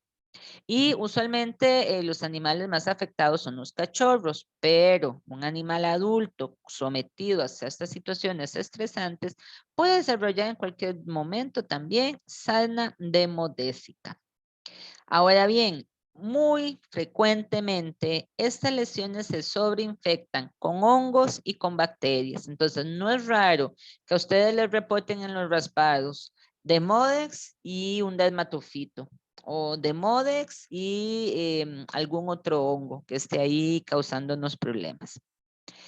Em, Ellos requieren la presencia del animal, sin embargo, no está nunca de más la recomendación de lavar adecuadamente las camas de estos animales, los juguetes, las cobijitas, por si ha quedado ahí algún ácaro que pueda generar problemas. Este es Demodex, vive en folículo piloso, glándula sebácea. Ven que es diferente a Cercoptes. Este es alargadito, Cercoptes es redondo. En este las patitas están hacia la parte anterior. Vean aquí qué brutalidad. Que esto es una fotografía de microscopía de barrio que la colorearon, pero se puede ver la cantidad de ácaros metiditos aquí en el folículo piloso o en la glándula sebácea. Ven aquí el tipo de lesión. Son lesiones que también nos van a generar alopecia, mucho prurito, costras. Los animales no se ven bien, ¿verdad? Se ven feitos y esto a veces es causa de que sufran más abandono y más violencia, ¿verdad? Por parte de algunas personas. Vean este aquí. Esto se cura, ¿verdad? O sea, con un buen tratamiento, un seguimiento estricto de las indicaciones del médico veterinario, esto tiene cura y el animal se recupera perfectamente. Y como les digo, casi siempre es un tema relacionado con situaciones de estrés. La sarna otodéctica, esta ya también la hemos visto. La sarna otodéctica es relativamente común en algunos animales, sobre todo perros, gatos. Si no me equivoco, también es zoonosis, se asocia a la producción de otitis. Vemos animalitos que se rascan mucho la oreja, que está enrojecida, perdón, la piel descamada. Podemos tener infecciones secundarias por bacterias, mal olor asociado. Y a veces este proceso se debe a situaciones de baño inadecuado, ¿verdad? Donde se genere ahí un ambiente propicio para que se desarrolle. También situaciones de estrés del animal, donde la causa aprovecha para generar la infección. Y es interesante porque a veces se puede ver a simple vista, uno se asoma, ¿verdad? No orejita y ve ahí los ácaros moviéndose, que se ven como unos puntitos blanquecinos desplazándose. Entonces esta es la sarna autodéctica. La sarna notoédrica también es zoonosis. Usualmente la encontramos en el gato, pero puede estar en perros y conejos. Las lesiones son importantes alrededor de la cabeza, en las orejas. De ahí pueden extenderse a otros sitios. Inicialmente son lesiones puntiformes, eritematosas que pican muchísimo. Se van cubriendo de costras, también hay descamación, alopecia. Y el animal cuando se ve muy molesto por el exceso de prurito, puede rascarse y autolesionarse. Entonces, eso también hay que observarlo. El gatillo se deprime, deja de comer, deja de acicalarse y estos son señales inequívocas de que hay que hacer alguna intervención ahí. A veces incluso causa lesiones a nivel ocular, queratoconjuntivitis y úlceras corneales, principalmente en gato, debido al rascado. Y bien, este es notoedres, se parece bastante a Sarcoptes, ahí hay que ver algunas características que nos permiten diferenciar. Y ven la apariencia de los animales, son animales que se ven muy complicados, ¿verdad? Por la parasitosis. Muy bien. ¿Cómo se tratan las sarnas? Todas se tratan de la misma manera. Primero, necesitamos hacer un buen diagnóstico. Recordemos que el diagnóstico es el raspado de la lesión y observación de ese raspado en algún producto como el KOH o el azul del lactofenol, que me permite encontrar la presencia del ácaro. Importante que hagan un buen raspado. Raspados muy superficiales de costras o cosas así, eso no sirve porque ahí no vamos a ver el ácaro. Necesitamos raspaditos un poquito más profundos, que podamos ver la presencia de los ácaros.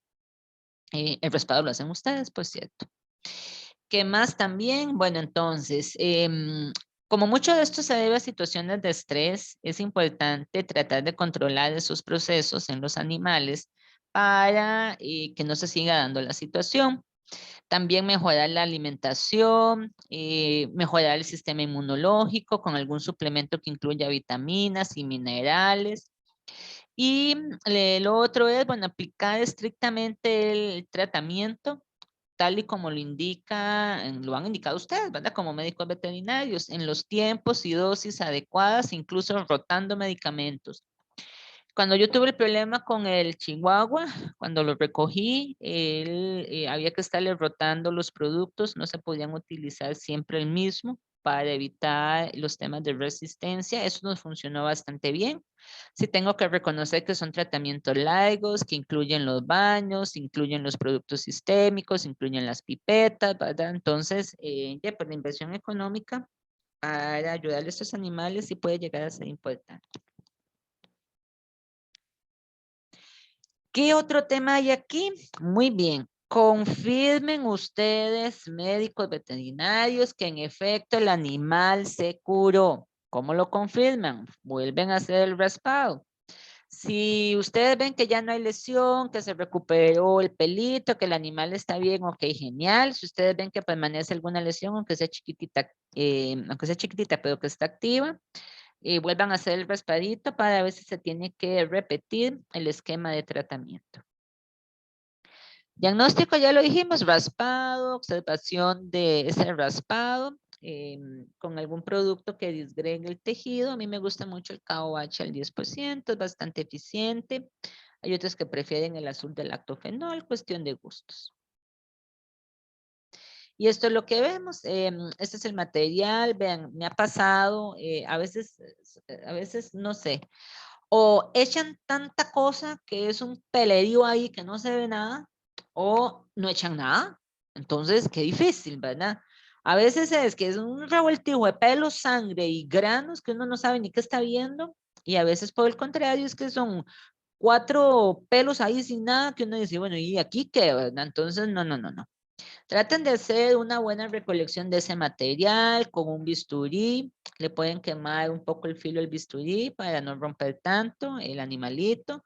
Tomar buena cantidad de muestra de la parte ahí del tejido subcutáneo. Ponerle un tubo estéril y enviarlo al laboratorio para que podamos hacer un buen diagnóstico. Vean qué lindo esto de los raspados que me han llegado en algún momento. Esta es una preciosidad. Aquí está de perfil, guapísimo. Aquí está en la parte ventral, vean el material alrededor. Oye, este está preciosísimo. También estas fotos que tomé de esos raspaditos que nos han llegado. Aquí yo lo que recomiendo siempre es hacer una primera observación después de que el material sea disgregado. Si logramos ver, genial. Si no logramos ver, yo incluso los dejo hasta el día siguiente a temperatura ambiente para que el material se termine de disgregar y se pueda hacer un mejor diagnóstico. Al mismo tiempo que veo ácaros, también puedo estar buscando hongos. Entonces ya matamos 2 pájaros de un tiro.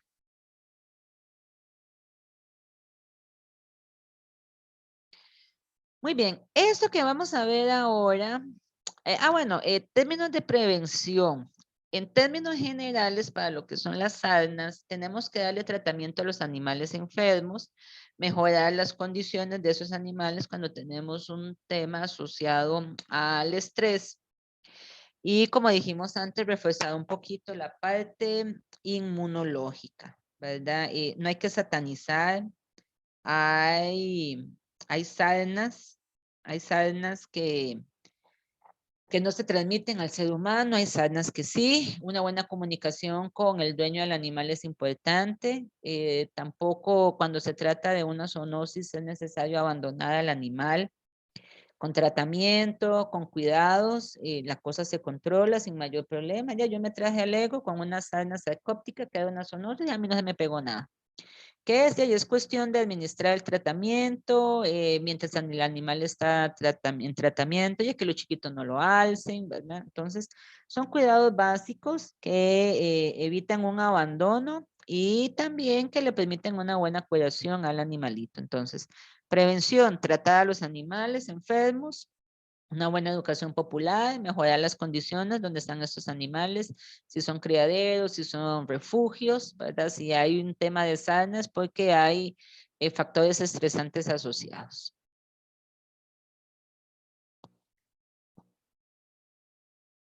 Muy bien. Entremos entonces con las partes de las moscas que generan gusaneras. Permítame un momentito aquí.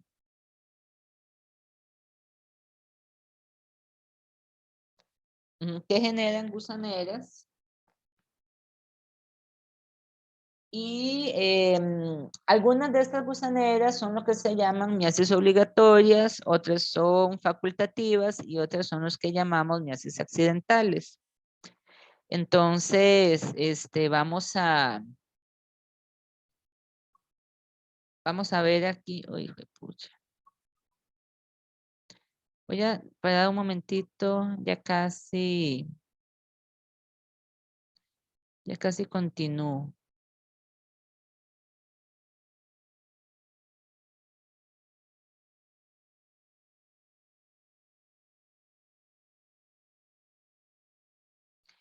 Bien, chiquillos, perdón la interrupción. Les estaba comentando el tema de las miasis. El tema de las miasis es también una serie de procesos bastante importantes en medicina veterinaria.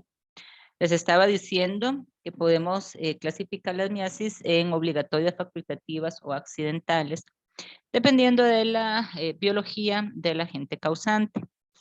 En las miasis obligatorias lo que tenemos es larvas de moscas que se alimentan de manera obligada de tejido vivo. En la miasis facultativa son aquellas larvas de mosca que pueden alimentarse tanto de tejidos vivos como de tejidos muertos. Y las miasis accidentales son larvas de moscas que usualmente se alimentan de desechos orgánicos como basura, pero que si encuentran las condiciones apropiadas pueden aprovecharse y generar procesos también de miasis, tanto en animales como en seres humanos. Muy bien. Hay varias familias de importancia en miasis. Una de las familias Sarcophagidae, que son las llamadas moscas de la carne. La familia Califoridae, las moscas ponedoras. Estas depositan huevecillos o larvas dependiendo de la especie de mosca. Y tenemos el grupo de los moscardones, donde está la familia Oestride, Hipodermide, Gastidophilide y Cuterebride. Estas moscas son muy específicas del hospedero que parasitan. También no parasitan cualquier parte del hospedero, sino ciertos órganos o tejidos muy particulares. De la más común que tenemos en Costa Rica es la dermatobiosis o tórsalo. Ustedes probablemente la han visto o incluso han oído hablar de ella o por qué no, puede ser que también conozcan a alguien que ha tenido en algún momento un tórsalo. Es un proceso, como les digo, relativamente común en nuestro país. Y ustedes, cómo andan en el campo, también constituyen un factor de riesgo, ¿verdad? Si se dedican a trabajar en ambientes, en exteriores. El agente es Dermatobia hominis, pero quien produce la patología es el estadio larval. Recordemos que las moscas tienen metamorfosis completa, es decir, vamos a tener los estadios de huevecillo, larva, pupa y adulto. En este caso, el estadio larval es el único que causa la enfermedad, es el único que es parásito. Fuera de este, el huevecillo, la pupa o el adulto, no ejercen ningún tipo de parasitismo. ¿Cómo sucede el ciclo? Bueno, tenemos los adultos, machos y hembras que copulan y la hembra va a buscar otros hospederos para colocar los huevecillos. Estos hospederos también son insectos picadores o artrópodos picadores, para ponerlo del modo más amplio. Pueden ser zancudos, pueden ser otras moscas que sí piquen, como las estomoxis o hematobia, que hablamos antes, o incluso los tábanos. La mosca del tóesalo le pone los huevos a estas otras moscas y cuando estas moscas van a picar ese tábano, esa estomoxis o incluso esos mosquitos o hasta garrapatas, pican, los huevos entonces se activan y generan los procesos de infección. La larva del tóesalo penetra activamente. ¿Qué quiere decir? Que ella solita hace el hueco a través del cual va a penetrar. En esto dura unos 5 a 10 minutos. Muy bien, hay mucho tema en relación con creencias populares de la gente. La mosca del tóesalo no pica. El tóesalo no está en el zacate, no está en el monte, así como que yo diga, sí, es que pasé por un potrero y se me pegó el tóesalo porque estaba guindando ahí del zacate. No, eso no es cierto. Tiene que haber un proceso de picadura de otra mosca que no es la mosca del tóesalo. Entonces pensemos en zancudos u otro tipo de moscas que sean parásitas, pero no la dermatobia. La larva más o menos permanece un mes, a veces incluso un poquito más en el hospedero, tiempo en el cual rompe, causa lesión profunda y va aumentando de tamaño. Al final ella solita sale y cae al suelo donde forma la pupa. Estos suelos son usualmente zonas de ambientes húmedos donde hay materia orgánica. De hecho, en Costa Rica, de las zonas donde encontramos con alguna frecuencia los tóesalos son en la zona de Alajuela, zona norte, San Carlos, que tienen esos ambientes húmedos donde la larva puede desarrollar la pupa. Ya, qué bruta, ya salió ahí. Para que se rían y se acuerden. Bien, esta pupa no sobrevive en ambientes secos. Por ejemplo, si pensamos en Guanacaste, Guanacaste no es un ambiente como propicio debido a que son terrenos bastante secos con... las condiciones no son las más apropiadas, pero aquellos lugares donde tenemos zonas húmedas, con mucha materia orgánica, mucha agua, mucha tierra, esto sí. ¿Cuánto viven los adultos de las moscas? Viven muy poquito tiempo, prácticamente en un par de días ya tenemos que estos adultos mueren porque no se alimentan. Muy bien, esto me interesa mucho. Esta es la larva del tóesalo, esto que ven aquí negrito, hacia la izquierda es el esqueleto cefalofaringio, que es como, por decir así, el aparato bucal. Esta parte más angostita hacia la derecha son los espiráculos. Esto es lo que podemos observar en la lesión. Esto sale y se ve su movimiento como un tirabuzón. Y esto les permite a ustedes hacer el diagnóstico clínico. Eso es un diagnóstico que se hace por observación de la lesión y observación de la larva. Se hace a nivel macroscópico, no necesitan ningún instrumento óptico. Esto que están viendo aquí negro son espinas. Cuando se intenta sacar la larva del tóesalo estripándola, estas espinas más bien se incrustan en el tejido y hacen que sea más difícil el proceso de extracción. Entonces no se recomienda hacerlo de esta manera, sino que lo que se recomienda ahorita, vamos a ver qué es, que es usualmente tapar aquí el orificio o abrir un poquito aquí el tejido con una hojita de bisturí para sacar la larva. Esta es la mosca adulta, no tiene aparato bucal, es cafecita en el tórax y un color azul metálico en el abdomen. Esta es la larva del tórsalo, aquí está el esqueleto cefalofaríngeo y estas son las espinas que clava firmemente en el tejido. Aquí hay algunos de los transmisores. Para ganado cobre importancia Stomopsis, musca doméstica y Hematobia irritans. Y me interesa aquí que vean un poco esos ambientes donde las larvas del tórsalo salen del animal, caen al suelo, vean que hay barro, hay exceso de humedad, ahí se forman las pupas y esto facilita mucho la transmisión de la parasitosis. Si este suelo fuera seco, ¿verdad? Si fuera un suelo que le da directamente la luz del sol, no es tan apropiado para el desarrollo de estos estadios de larva a pupa y adulto. Y aquí vemos las lesiones. Hay infestaciones bastante fuertes en los animales. A veces tenemos sobrecontaminación también bacteriana. En la lesión son animales que se debilitan, pierden peso. El cuero ya no es tan apetecible en términos de calidad debido a los orificios que le van a quedar ahí producto de la presencia del tórsalo. Entonces, sí, en términos económicos, sí nos puede generar algún problemilla. Hay un artículo que les voy a subir que se llama Frecuencia de dermatobiosis cutánea en Bacall-Holstein. Esto se hizo en Brasil, pero lo que se explica ahí es aplicable también a nuestro medio. Muy interesante el artículo. El tratamiento incluye la extracción del parásito. Se pueden utilizar, como les decía, técnicas un poco más tradicionales, como colocar un trozo de carne sobre el tejido. Esto es factible, por ejemplo, en un ser humano, en un perrito, en ganado no es factible. Se pueden utilizar también productos antiparasitarios, por ejemplo, el uso de ivermectina. Puede dar bastante resultado. La ivermectina, sin embargo, no se usa en seres humanos con este fin.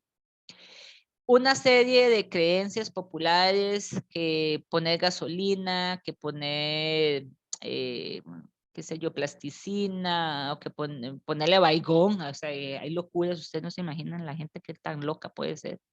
Esto no se puede hacer, es un error muy grave que nos puede complicar seriamente la parasitosis. Hay casos de chiquitos muertos porque les ponen baigón en el hueco, chiquitos muertos porque se intoxican con productos que les colocan también directamente en el orificio, personas muertas porque el parásito cuando siente el producto químico penetra más profundamente, puede atravesar hueso. Hay casos de personas que han muerto por una larva de tórsalo en cerebro y no se digan animales, ¿verdad? En animales también podemos tener resultados contraproducentes. Estripar la larva, lo que nos puede generar es su ruptura y una infección secundaria que puede generar muchísimos más problemas que la permanencia de la larva ahí. Se recomienda una vez que se extrae entonces, ya sea mediante el uso de algún producto específico como la ivermectina o mediante la extracción, haciendo una incisión con una hoja de bisturí. Limpiar bien la zona con antisépticos, si ustedes ya ahí valoran si amerita o no el uso de algún antimicrobiano. Muy bien, lo que son las miasis o gusaneras. Bueno, se me olvidaba decirles, en dermatobia solo tenemos un gusano por lesión. En las miasis o gusaneras podemos tener la presencia de muchos gusanos por lesión. Aquí se incluyen las infestaciones por Oestrus, hipoderma, cocleomía, gasterófilos, entre otras. La más importante en nuestro medio es cocleomía. Coclomio miniborax es el gusano amarranador americano. Es una mosca que produce gran cantidad de huevecillos que eclosionan rápidamente y se alimentan de la carne viva, generando un proceso necrótico muy doloroso, con muy mal olor y con tendencia a contaminarse secundariamente con bacterias que pueden matar a un animal, básicamente. ¿Cuáles son los animales que están en riesgo? Aquellos que presentan alguna lesión, como una cortadura, que han sido castrados, que se han lesionado con alambres de púas, que han peleado entre ellos, mordiscos entre animales, golpes con la testuz o abertura o lesión con los cachos, la esquila, el herrado, los ombligos del recién nacido, hembras posparto, picaduras de garrapatas, quemaduras, o sea, cualquier lesión que tenga el animal, independientemente de su naturaleza, es un sitio que puede atraer la presencia de estas moscas que van a poner los huevecillos ahí. Y esto nos complica muchísimo el panorama. Bueno, también cavidades, orificios nasales, a veces en seres humanos se da con alguna frecuencia, oído también. Pueden ser sitios donde las moscas se aventuren a poner los huevos. La mosca tiene un color metálico muy bonito, de color azul, azul verdoso, metálico, preciosa. Tiene ojitos color naranja, franjas oscuras en el dorso y es bastante más grande que la mosca doméstica. Puede atacar básicamente a cualquier especie de animal de sangre caliente y se encuentra con bastante frecuencia también en ganado, caballos, asnos, carneros, cabras, cerdos y perros. Esta es esta mosquita, Cocleomia. Los machos son bastante promiscuos, las hembras no. Una hembra puede poner hasta 1000 huevecillos durante su vida y más o menos en 12 a 24 horas tenemos la eclosión de los huevos que dejan salir las larvas y empiezan esos procesos de lesión tisular. Ellos van aumentando de tamaños, es una herida desagradable de ver, la verdad. Se genera líquido, sale sangre, hay mal olor y esto a su vez contribuye a que lleguen más moscas, ¿verdad? A poner huevos ahí. Las larvas se alimentan, es dolorosa, es una lesión dolorosa y cuando las larvas han alcanzado un tamaño adecuado, en unos 4 o 8 días, abandonan el cuerpo del organismo donde están, se forma una pupa y de la pupa sale el adulto más o menos en 15 días. Estas son algunas lesiones, son de las cosas más feas de ver. A mí en lo particular me generan alguna inquietud lo que son las lesiones por miasis. Aquí, por ejemplo, en la zona de la cabeza, está otra por acá. ¿Qué ventajas tenemos? Bueno, en Costa Rica ha habido un proceso de control bastante importante que culminó con la erradicación en el año 2000. Después de eso, lo que tenemos es la observación de los animales y el reporte obligatorio. Entonces, se necesita que si se encuentran algún proceso de este tipo, se informe inmediatamente al Ministerio de Salud, al SENASA, para que no volvamos a tener una situación tan problemática como en la que en algún momento hubo. Dentro de los sistemas de control se tiene el uso de machos que han sido esterilizados para que no se genere descendencia. También una buena inspección de los animales, del hato, en términos generales y sobre todo animales importados. Y se cubren las heridas con una pasta hecha a base de Comafos, que es un producto que resulta bastante efectivo en este tipo de parasitosis.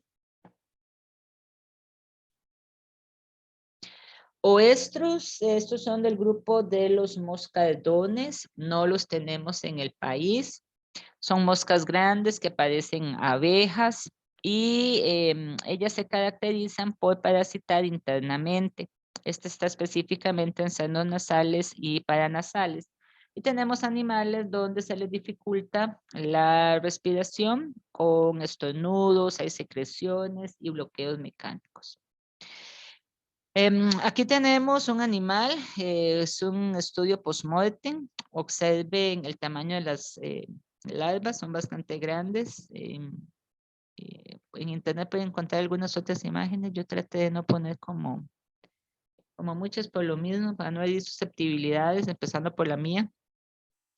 Hipoderma es típica del hemisferio norte, causa lo que se conoce como un furor y histeria vacuna. El animal se desespera al sentir hipoderma, ella está bajo la piel, y a veces corre de manera descontrolada, con la colita muy levantada, o sea, es muy problemático.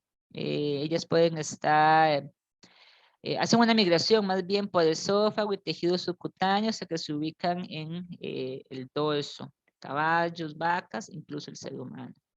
Y aquí la tenemos, entonces, la presencia de las larvas aquí debajo de la piel. También esto es un estudio post-mortem, es muy, muy molesto para los animales. Gasterófilos también es de este mismo grupo, son moscas grandes, semejan abejas. Los huevos se ponen en zonas pilosas donde el animal tenga acceso a lamerse y de esta manera penetran hasta la cavidad interior, estómago o duodeno. Ahí se instalan y causan lesión importante en estos órganos con abscesos, úlceras, ay, perdón, y peritonitis. Y me la pasé toda. Aquí está. Uy, no. Ahí perdonen también, este es la parte del sistema digestivo donde observamos la presencia de las larvas de Gasterófilos. Aquí un poco lo mismo, entonces los animales se debilitan, no quieren comer, pierden peso, o sea, es un problema bastante serio. Esta otra cuterebra, esta la tenemos en Costa Rica. El principal problema que nos genera cuterebra es en animales silvestres, sin embargo, se ha encontrado en perros, en gatos y esporádicamente en el ser humano. Las infestaciones masivas pueden desencadenar incluso la muerte de los individuos. En Costa Rica nosotros las hemos visto en monos Congo de la zona de Limón.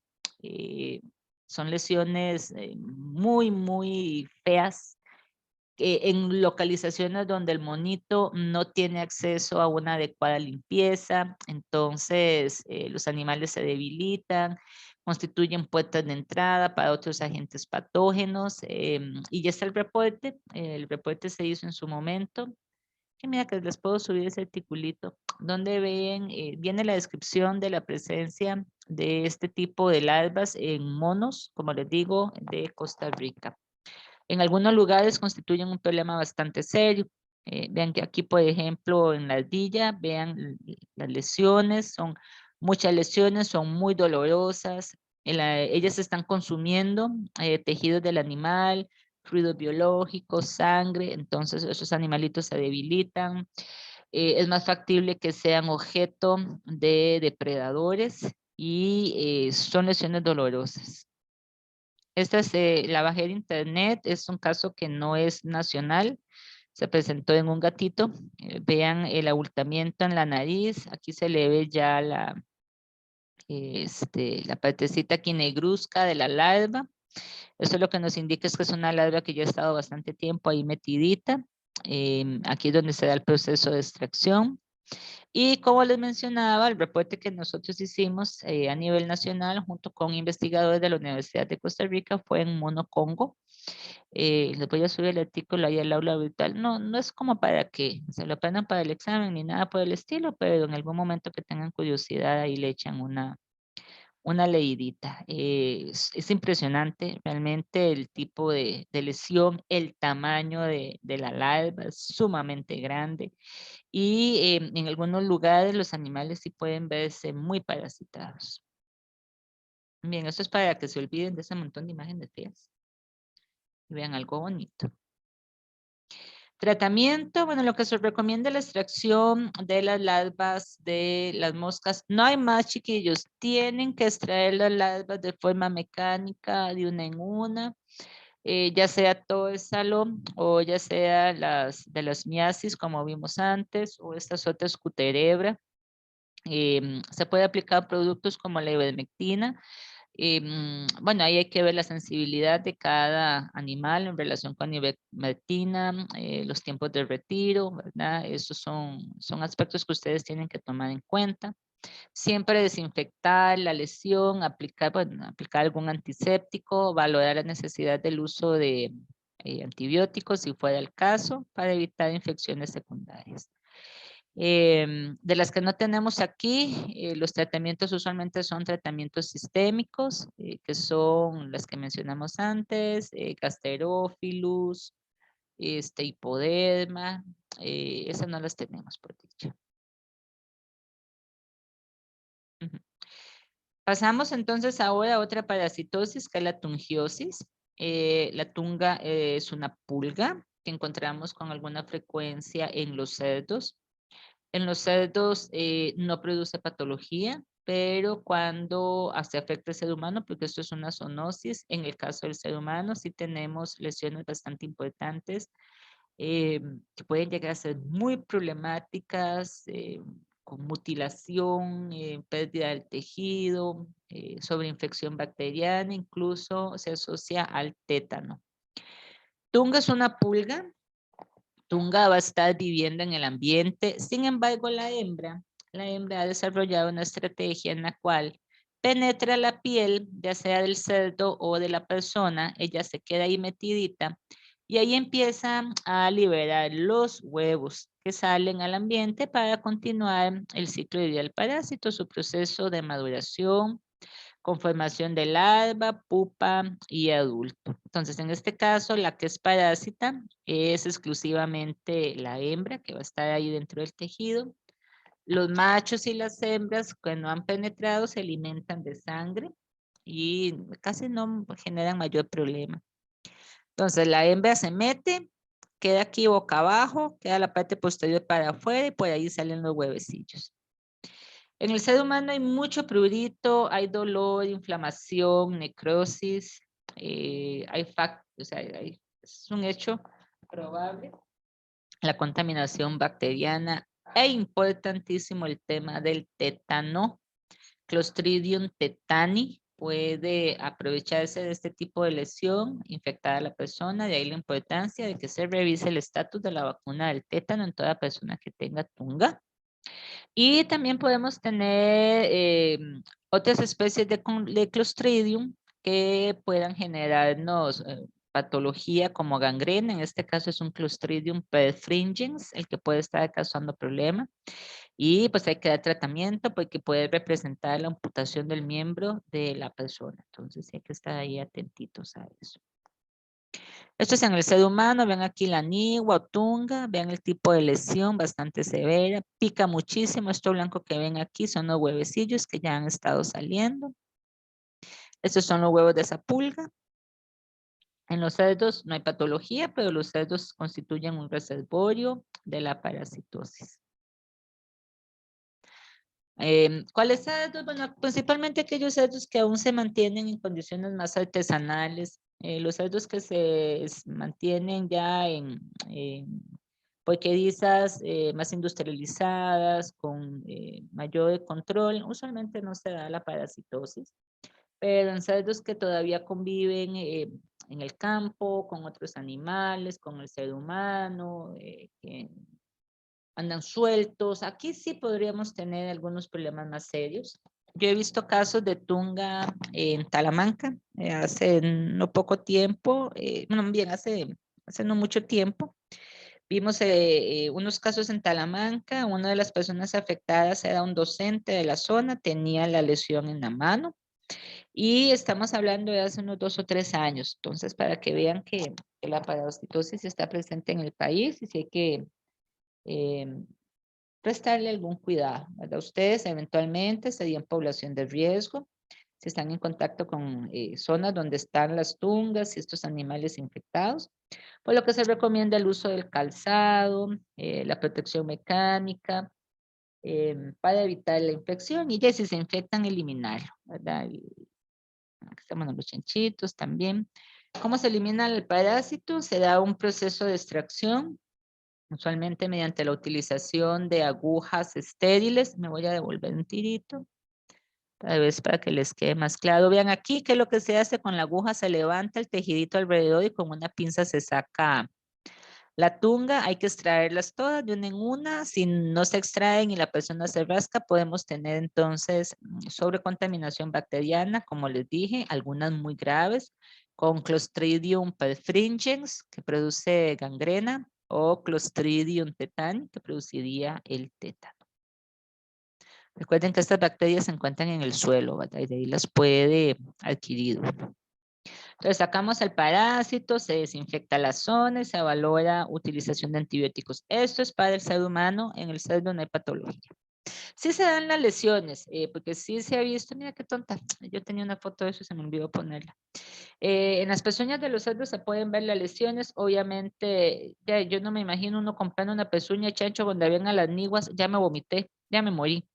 Pero bueno, la idea es que este tipo de animales no pasaría inspección veterinaria, habría que decomisar por lo menos esa parte y hablar con el productor, pero casi es, como les digo, esto casi nunca se da en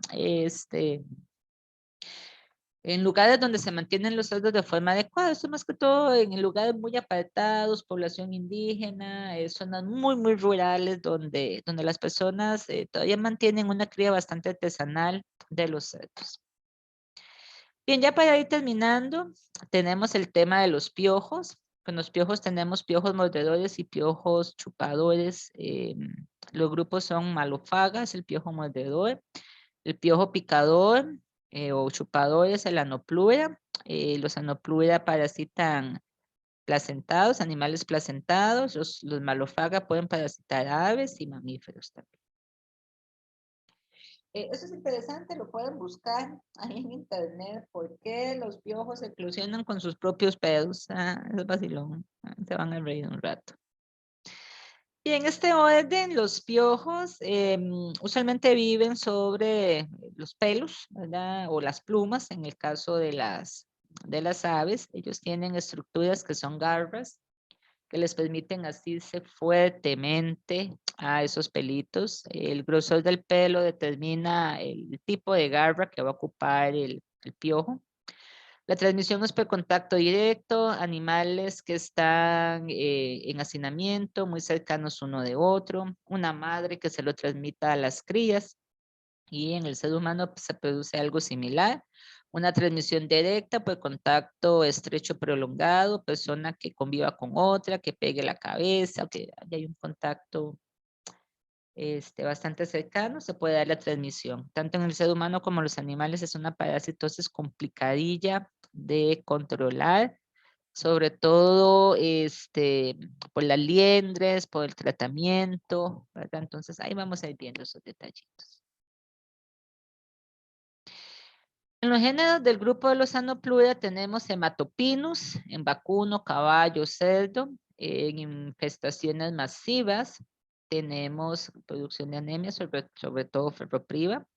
Tenemos también Lilnocnatus, Solenopotes, Polyplax. Este último, si en alguno de ustedes se dedican a trabajar con animales de experimentación, hay que estar atento en los animales de bioterio, sobre todo en roedores, para que no se den las infestaciones de estos recintos. Muy bien, en Malofaga son piojos de aves, son masticadores, algunos están en mamíferos. A mí no se me olvida, hace muchos años que nosotros tuvimos un perrito que se infectó con piojos malófagos.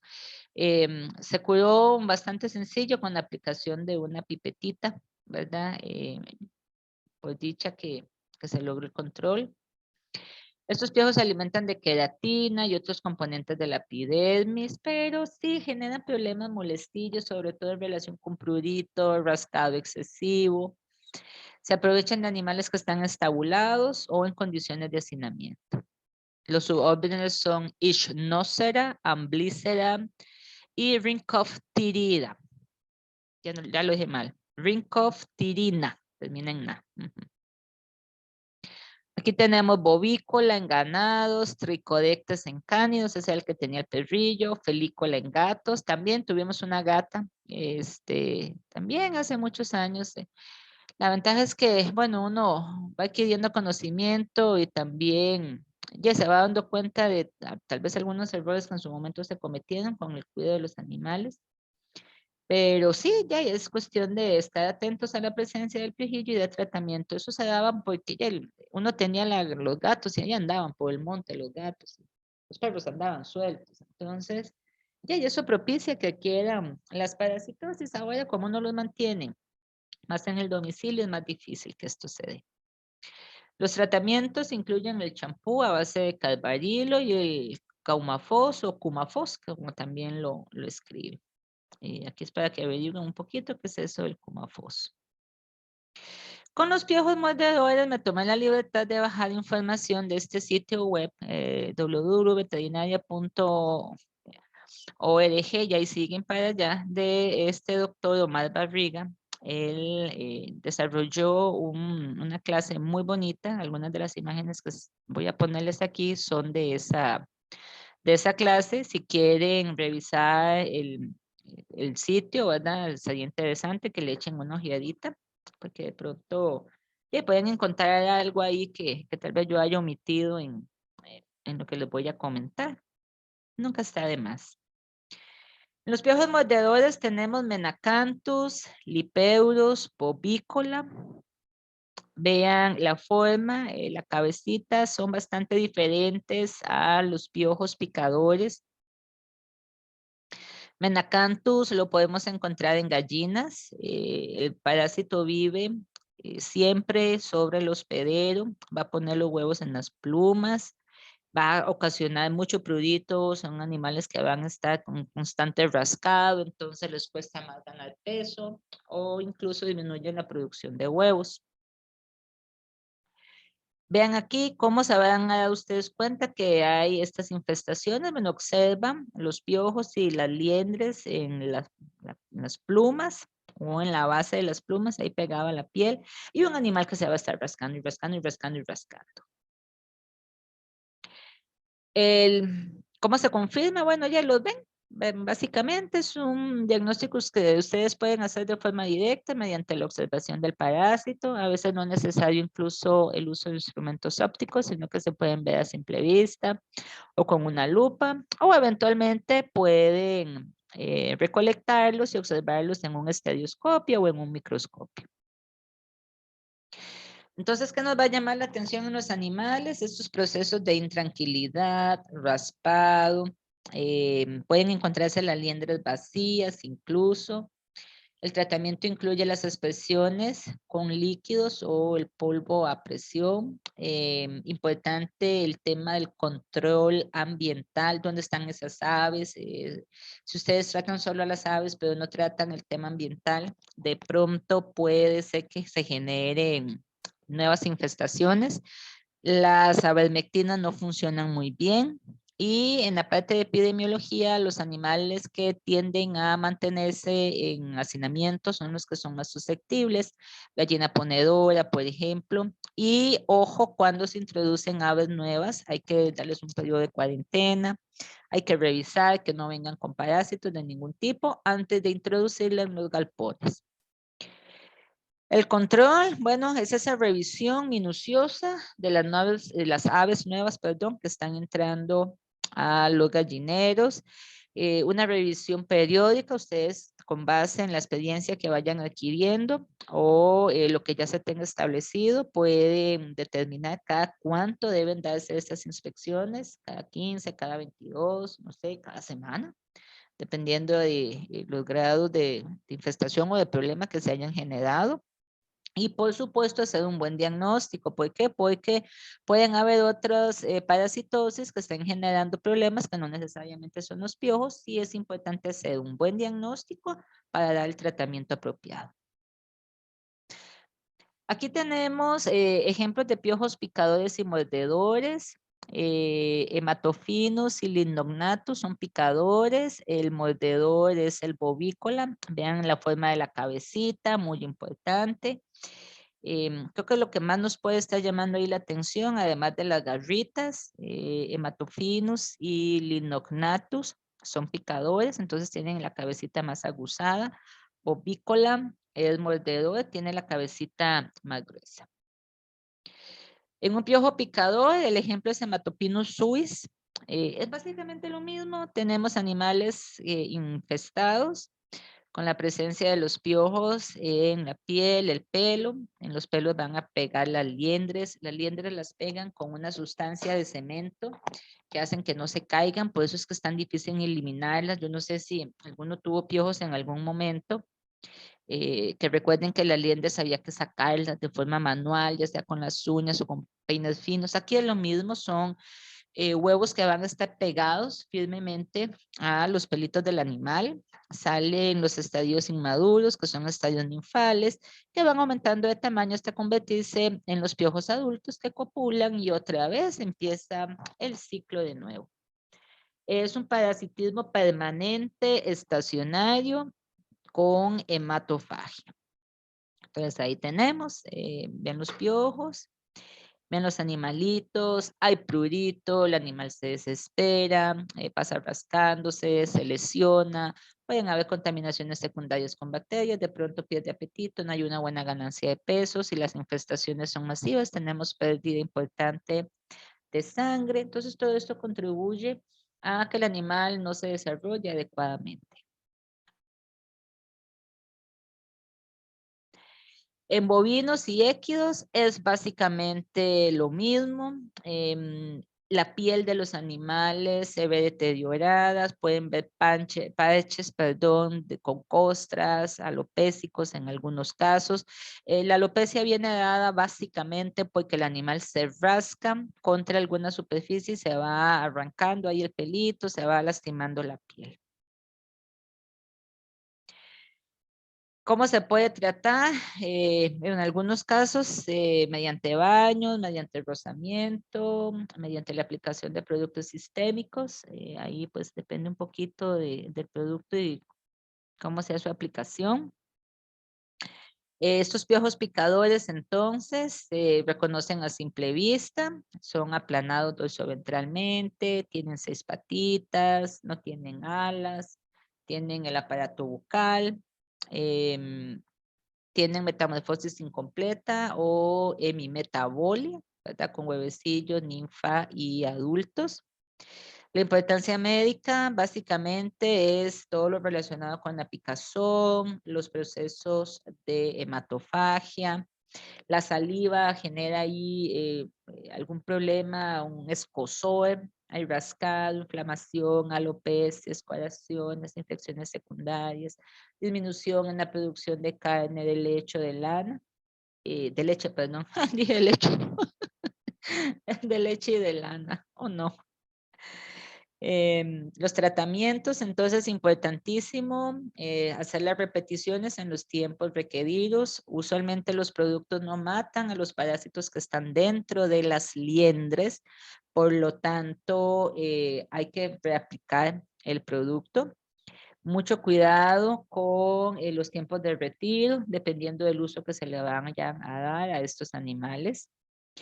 Cuando los animales están en hacinamiento, esto favorece la diseminación y ojo, ¿verdad? Con animales nuevos que ingresan a estos recintos, porque esos animales nuevos debemos revisarlos bien y estar seguros de que vengan sin parásitos, un poco como lo mencionamos antes. Para el control, bueno, el tratamiento a los animales infectados, el tratamiento a las instalaciones, la revisión periódica.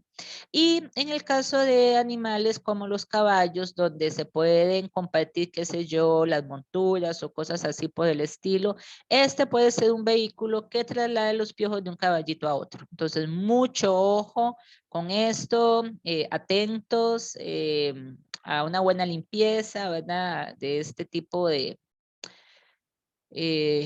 de útiles, ¿verdad? Que estamos utilizando, las monturas, no sé yo sinceramente cómo se llama el manteadito, ¿verdad? Que le ponen ahí como para que la montura no roce tanto la piel, pero todo esto puede convertirse en un vehículo de diseminación de este tipo de parásitos. Y pues hacer un buen diagnóstico también para descartar otras posibles patologías. Bien, eso es lo que corresponde, chiquillos, a esta parte de artrópodos. Los artrópodos son un grupo importantísimo, como ya vieron, de parásitos que pueden tener importancia tanto en salud veterinaria como en salud humana. Bueno, lastimosamente no nos dio chance de dar la clase de manera sincrónica. Les pido por favor que la revisen y cualquier dudita que tengan o cualquier aporte que de pronto quieran hacer, pues ustedes saben que siempre es bienvenido. Entonces, voy a dejar que se descargue la grabación y se les estaría subiendo muy probablemente hoy mismo o el lunes a más tardar. Que tengan un bonito fin de semana y que todo les salga muy bien. Muchísimas gracias.